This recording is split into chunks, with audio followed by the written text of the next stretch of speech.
அனைவருக்கும் வணக்கம். முன்னாள் முதல்வர் எம்ஜிஆர் ஒரு கல்லூரிக்கு சென்றார். அவர் பேசியது சில வார்த்தைகள்தான். மாணவர்களே, நான் இன்று முதல்வர்.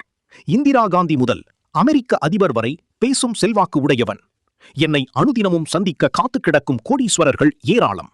உதவி பெற வரிசையில் நிற்போர் ஏராளம். தினமும் என் வீட்டில் பசியாறுவோரும் ஏராளம். அப்படிப்பட்ட என்னால் வாங்க முடியாதது கல்வி.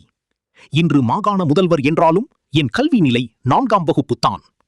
எனக்கும் படிக்கும் ஆசை இருந்தது. ஆனால் அதைவிட பல மடங்கு வறுமை வீட்டில் இருந்தது. எனவே நடிக்க வந்துவிட்டேன்.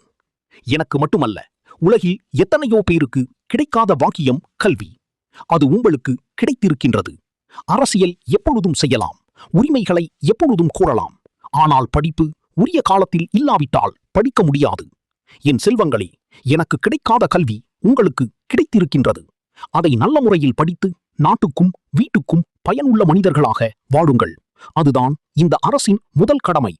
அதனால்தான் இன்றளவும் காமராஜரை என் வழிகாட்டியாக கொண்டு பள்ளி குழந்தைகளுக்கு சத்துணவு என சோறு போட்டு படிக்க வைக்கும் முயற்சியினை எடுக்கின்றேன். எனக்கும் அன்று இப்படி சோறு போட ஒரு அரசு இருந்திருந்தால் 4ஆம் வகுப்பை